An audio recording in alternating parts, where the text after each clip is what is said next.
New ইয়র্কে আওয়ামী লীগের মতবিনিময়ের সমাবেশে উপস্থিত হয়েছেন আওয়ামী লীগের সিনিয়র যুগ্ম সম্পাদক ও পররাষ্ট্রমন্ত্রী ডক্টর হাসান মাহমুদ।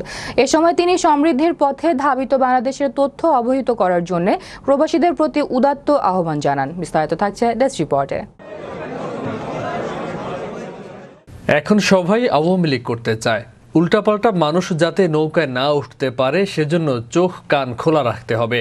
মার্কিন Congress, state department, white house, জাতিসংঘ সহ আন্তর্জাতিক সকল মহলের সাথে বন্ধুত্বপূর্ণ সম্পর্ক গড়ে সমৃদ্ধির পথে ধাবিত বাংলাদেশের তথ্য অবহিত করার জন্য প্রবাসীদের প্রতি উদাত্ত আহ্বান জানালেন বাংলাদেশের পররাষ্ট্রমন্ত্রী ও আওয়ামী লীগের সিনিয়র যুগ্ম সম্পাদক ডক্টর হাসান মাহমুদ। পরপর 4 বার রাষ্ট্র ক্ষমতায়, অনেকে বিরোধী দলের যাতনা দেখে নাই। বিরোধী দল থাকাকালীন কি প্রতিকূল পরিস্থিতিতে দল করতে হয়েছে সেটি অনেকে জানে না। এখন সবাই আওয়ামী লীগ করতে চায়।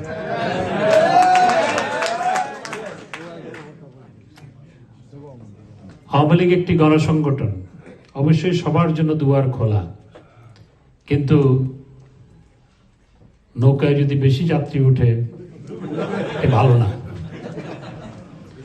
সেজন্য আমাদের একটু চোখ কান খোলা রাখতে হবে যেন উল্টাপাল্টা মানুষ নৌকায় না উঠে।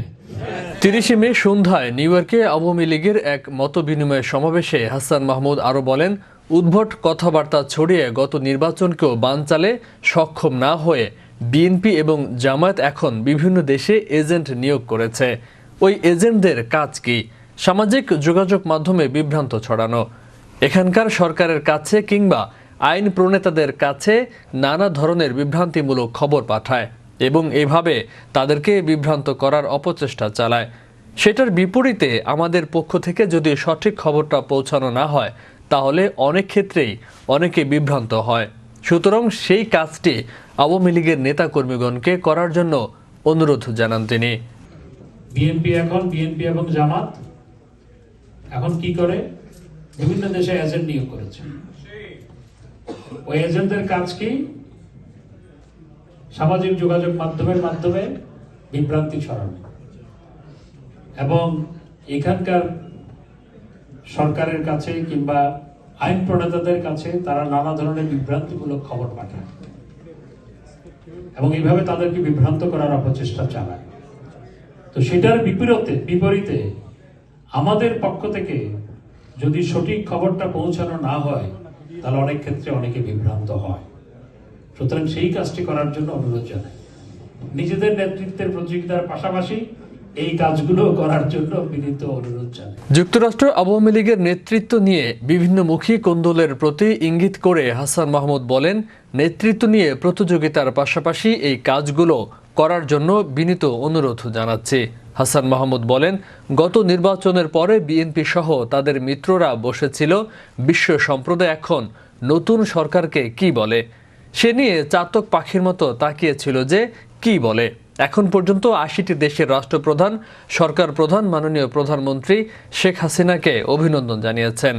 ইউএনওআইসি, কমনওয়েলথ, বিশ্বব্যাংক, IMF সহ 32টি আন্তর্জাতিক সংস্থা মাননীয় প্রধানমন্ত্রীকে অভিনন্দন জানিয়েছে এবং এই যুক্তরাষ্ট্রের প্রেসিডেন্ট জো বাইডেন মাননীয় প্রধানমন্ত্রীকে চিঠি লিখে তিনি আমাদের মধ্যকার সম্পর্ককে আরও উঁচুতে নিয়ে যাবার অভিপ্রায় ব্যক্ত করেছেন এবং আমরাও সম্পর্ক আরও ঘনিষ্ঠ করতে কাজ করছি। নির্বাচনের পরে বিএনপি সহ তাদের মিত্ররা বসেছিল যে বিশ্ব সম্প্রদায় এখন নতুন সরকারকে কি বলে সে নিয়ে চাতক পাখির মতো তাকিয়েছিল যে কি বলে। এই পর্যন্ত 80টা দেশের রাষ্ট্রপ্রধান, সরকার প্রধান মাননীয় প্রধানমন্ত্রীকে অভিনন্দন জানিয়েছে। 32টি আন্তর্জাতিক সংস্থা ইনক্লুডিং UN, OIC, কমনওয়েলথ, বিশ্বব্যাংক, IMF সহ 32টি আন্তর্জাতিক সংস্থা, 80টা দেশের রাষ্ট্রপ্রধান, সরকার প্রধানের বাইরে 32টি আন্তর্জাতিক সংস্থা মাননীয় প্রধানমন্ত্রীকে অভিনন্দন জানিয়েছে এবং এই যুক্তরাষ্ট্রের প্রেসিডেন্ট জো বাইডেন মাননীয় প্রধানমন্ত্রীকে চিঠি লিখে তিনি আমাদের সম্পর্ককে দ্বিতীয় পর্যায়ে নিয়ে যাওয়ার, অর্থাৎ আরো উপরের স্তরে নিয়ে যাওয়ার অভিপ্রায় ব্যক্ত করেছেন। এবং আমরাও গত নির্বাচনটি বড় ধরনের একটি চ্যালেঞ্জ ছিল উল্লেখ করে পররাষ্ট্রমন্ত্রী ও আওয়ামী লীগের এই নেতা বলেন, কারণ বিএনপি দেশের মানুষের কাছে যায় না। বিএনপির ঠিকানা কই? ঠিকানা নয়াপল্টন আর রাতে বিভিন্ন অ্যাম্বাসি। আর দেশের মানুষের সাথে তাদের কোনো দেন দরবার নেই। ক্ষমতার মালিক দেশের জনগণ, ক্ষমতার মালিক কোনো বিদেশি রাষ্ট্র নয় কিংবা বিদেশি রাষ্ট্রদূতরা নয়। বাংলাদেশের ক্ষমতার মালিক দেশের জনগণ। বিএনপি দেশের জনগণের কাছে না গিয়ে তারা বিদেশিদের দুয়ারে দুয়ারে সন্ধ্যার পরে ঘোরাঘুরি করত। দাওয়াত না দিলেও বলতো আমরা একটু আসতে চাই, এবং তারা চেষ্টা করেছিল নির্বাচনকে ভণ্ডুল করার জন্য। হাসান মাহমুদ বলেন, তারা বাইডেনের ভুয়া উপদেষ্টাকে নিয়ে হাজির করলো 28 অক্টোবর। ওই ভুয়া উপদেষ্টা বিএনপির কেন্দ্রীয় কার্যালয়ে কথিত সংবাদ সম্মেলনে শুধু ইংরেজি বলে। পুলিশ যখন ধরে নিয়ে গেল তখন দেখি গড়গড়িয়ে বাংলা বলে। এর আগে 6 কংগ্রেসম্যানের স্বাক্ষর জাল করেছিল, সই জাল করে বিএনপির পক্ষে বিবৃতি দিয়েছিল। তারপরেও যেটি করলো, বলল যে অমিত শাহ ভারতীয় জনতা পার্টির নেতা ফোন করেছিল।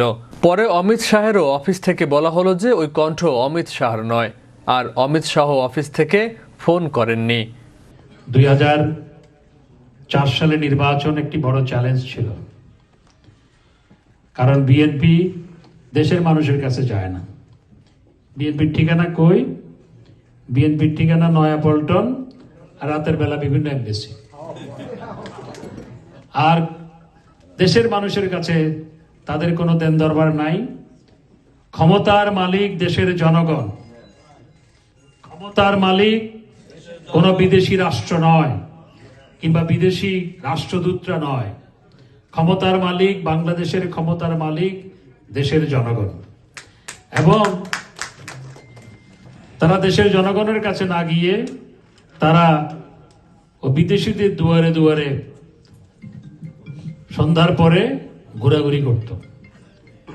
দাওয়াত না দিলেও বলতো আমরা একটু আসতে চাই। এবং তারা চেষ্টা করেছিল নির্বাচনটাকে ভণ্ডুল করার জন্য। 28 অক্টোবরের কথা মনে আছে? বাইডেনের ভুয়া উপদেষ্টাকে নিয়ে হাজির করলো। দেখি যে ভুয়া উপদেষ্টা যখন কেন্দ্রীয় কার্যালয়ে শুধু ইংরেজি বলে, পুলিশ যখন ধরে নিয়ে গেল তখন দেখি গড়গড়াইয়া বাংলা বলে। এর আগে আপনাদের মনে আছে কিনা জানি না, তারা কংগ্রেসম্যানদের সই জাল করেছিল। কংগ্রেসম্যানদের সই জাল করে বিবৃতি দিয়েছে। তারপরে যেটি করলো, বললো যে অমিত শাহ ফোন করেছিল। পরে অমিত শাহর অফিস থেকে বলা হলো যে সেই কণ্ঠ অমিত শাহ নয়, আর অমিত শাহর অফিস থেকে কোনো ফোন করা। হাসান মাহমুদ বলেন, পরপর 4 বার রাষ্ট্র ক্ষমতায়, অনেকেই বিরোধী দলের যাতনা দেখেনি। বিরোধী দলে থাকাকালীন কি প্রতিকূল পরিস্থিতিতে দল করতে হয়েছে তা অনেকে জানে না। এখন সবাই আওয়ামী লীগ করতে চায়। আওয়ামী লীগ একটি গণসংগঠন, অবশ্যই সবার জন্য দুয়ার খোলা, কিন্তু নৌকায় যদি বেশি যাত্রী ওঠে তা কিন্তু ভালো নয়। সেজন্য আমাদের চোখ কান খোলা রাখতে হবে যেন উল্টাপাল্টা মানুষ নৌকায় না ওঠে। জাতিসংঘ মহাসচিবের সাথে বৈঠকের আগে শান্তিরক্ষী দিবস উপলক্ষে অনুষ্ঠিত সমাবেশে বক্তব্য প্রদানের জন্য পররাষ্ট্রমন্ত্রী 29 মে রাতে নিউ ইয়র্কে এসেছেন। 31 মে শুক্রবার তার দেশের উদ্দেশ্যে নিউ ইয়র্ক ত্যাগের কথা। এই ঝটিকা সফরের মধ্যেই আওয়ামী লীগের পক্ষ থেকে জ্যাকসন হাইটস সংলগ্ন গুলশান টেরেসের মিলনায়তনে আয়োজিত এ সমাবেশে উন্নয়নের মধ্যে আরও বক্তব্য দেন যুক্তরাষ্ট্র আওয়ামী লীগের নেতা বীর মুক্তিযোদ্ধা এম ফজলুর রহমান, নিজাম চৌধুরী প্রমুখ। সমাবেশে বস্টন থেকে নিউ ইংল্যান্ড আওয়ামী লীগের সাধারণ সম্পাদক ইকবাল ইউসুফ, ওয়াশিংটন ডিসি আওয়ামী লীগ নেতা মাহমুদ নবী বাকি, কানেকটিকাট স্টেট আওয়ামী লীগের সেক্রেটারি হুমায়ুন চৌধুরী সহ বিভিন্ন স্টেট ও সিটির নেতৃবৃন্দ ছিলেন।